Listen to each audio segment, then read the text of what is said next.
Allons-y maintenant avec l'amour, les relations. Qu'est-ce que la vie nous annonce?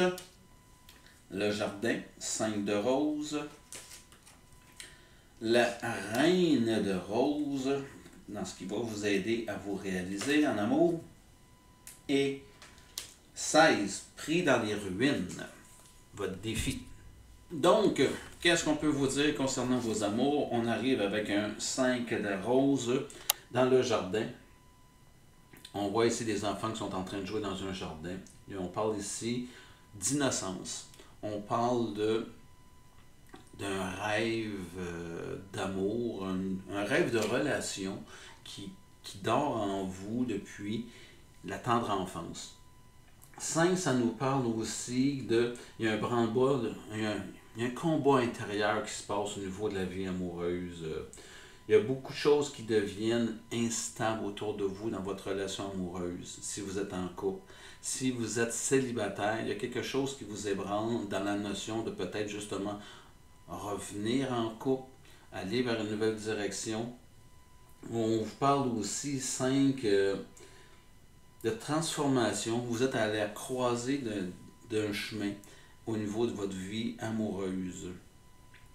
Puis, vous allez avoir de grands principes. Tu sais, un enfant, c'est dans l'enfance qu'on acquiert des valeurs, des croyances, et il va y avoir vraiment beaucoup de principes à respecter. Il y a des sentiments profonds que vous devez comme réapprendre à entendre, à écouter. Il y a du chambardement, ça va chambouler votre vie amoureuse présentement.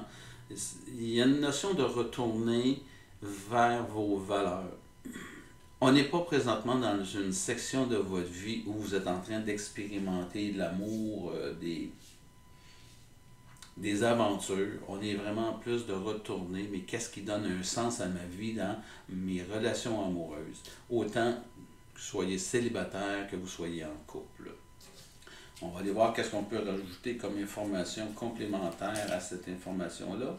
Et ici, on nous dit hédoniste. Inspire l'énergie créative à profiter des bonnes choses de la vie, célébrer la beauté en soi. Et c'est un peu ce que j'essayais de vous dire, la part d'ombre, recherche le plaisir au détriment des autres et de sa propre santé. C'est ce que je vous disais, on n'est plus dans la recherche du plaisir pour avoir du plaisir. Votre relation amoureuse doit commencer à donner un sens à votre vie. Avoir un amoureux, cette notion du désir de l'amoureux idéal. Si vous êtes en relation et on est un peu déçu, on doute un petit peu du choix qu'on a fait. On doute de l'amoureux qui est dans notre vie. C'est un désir très profond que vous avez à l'intérieur de vous d'être dans une relation qui a du sens, d'être dans une relation qui va faire une différence, qui va vous permettre de grandir, qui va vous permettre de vous réaliser. Vous avez ce besoin-là de communication, d'être supporté. C'est très très fort en vous. Et là, on a une reine de rose qui est au milieu. La reine de rose tient une rose dans ses mains. Si vous êtes célibataire, vous avez un potentiel d'une grande rencontre, d'une belle union. Si vous êtes dans une relation de couple, vous êtes peut-être dans une période de votre vie, si vous repensez, revoyez vos croyances, votre raison, la raison d'être de votre couple, bien, il y a un grand potentiel de faire un grand bout. Il y a de l'indécision autour de vous. Si vous êtes célibataire, est-ce que c'est plus de l'amitié que vous désirez que de l'amour présentement durant votre mois d'août? Il y a une certaine forme d'indécision, mais il y a quelque chose de profond, quelque chose d'authentique qui est lié à votre mois d'août. Il y a une énergie très très profonde en vous, d'avoir de la gratitude pour les gens qui sont autour de vous, d'avoir la famille, l'amoureux, les enfants, les amis. Vous avez énormément de gratitude, mais vous regardez beaucoup qui est dans votre vie. Il y a comme une prise de conscience ou un inventaire de ce que vous portez en amour autour de vous. Et cet inventaire-là, cette prise d'inventaire-là, elle est nécessaire comme pour passer à autre chose, choisir, faire du ménage, qui vous gardez, qui vous allez discarter de votre environnement. La Reine de Rose nous parle aussi de compassion, d'harmonie. Vous avez un besoin criant d'harmonie présentement dans votre vie. Et je rajoute ici l'explorateur, soif de sagesse et de vérité, peu importe où elle se trouve. Vous avez cette soif de sagesse, qu'importe avec qui vous allez vous retrouver. La part d'ombre, vous êtes incapable de s'engager sur une voie une fois qu'il l'a trouvée. Est-ce qu'on est trop dans le mental? Est-ce qu'on est trop en train de questionner le comment du pourquoi de votre relation amoureuse? Je vous pose la question, mais qu'est-ce qui donne un sens? Avoir un amoureux, une amoureuse, ça donne quel sens dans votre vie? Est-ce que ça vous empêche de vous engager, d'être dans cette forme de réflexion-là? Est-ce qu'on est dans un point tournant de votre vie, que vous soyez célibataire ou en couple, de vous dire, est-ce que je peux continuer à m'engager dans ce que je suis? Est-ce que ça m'intéresse de m'investir? Ou est-ce que je me sens mieux seul? Est-ce que je me sens mieux célibataire? Et il y a peut-être une prise de conscience à dire, est-ce que je suis présentement, durant mon mois d'août, disponible à l'amour? C'est ce qu'on veut. On en veut beaucoup, mais pas à n'importe quel prix. Et c'est là qu'on dit, est-ce qu'on a une certaine peur de l'engagement? L'engagement, pour moi, ça veut tout simplement dire, est-ce que je suis prêt à assumer les conséquences de mes choix? Si je choisis d'être en amour, si je choisis de vivre en couple, il y a des bons et des mauvais côtés. Est-ce que je suis prêt à assumer les conséquences de mon choix? Et si c'est oui, arrêtez de vous plaindre. Arrêtez de juste juger et assumer les conséquences de votre choix. Ce n'est pas en vous plaignant que vous allez améliorer votre relation. Si vous êtes célibataire, ben je vous dis la même chose. Regardez les raisons pour lesquelles vous avez choisi, volontairement ou involontairement, mais vous avez choisi d'être seul. Et si on vous parle de nouvelles relations amoureuses, est-ce que vous êtes capable d'assumer les conséquences de vous investir ou de ne pas vous investir? Je voudrais rajouter une carte sur cette notion de vouloir s'investir ou pas. Qu'est-ce qu'on peut nous dire? Et je vais vous sortir l'argent. L'argent, le confort, le réconfort.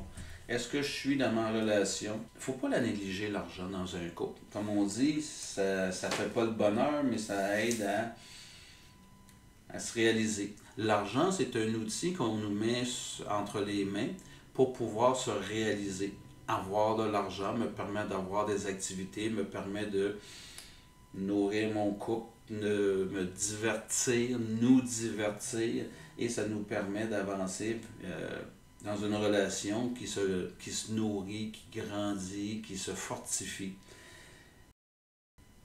Est-ce que l'argent est au cœur de vos problèmes de couple? Allez voir ce que je viens de dire. Il se peut que vous ayez à transcender cette notion de l'argent-là. Est-ce que ça prend trop de place dans votre couple?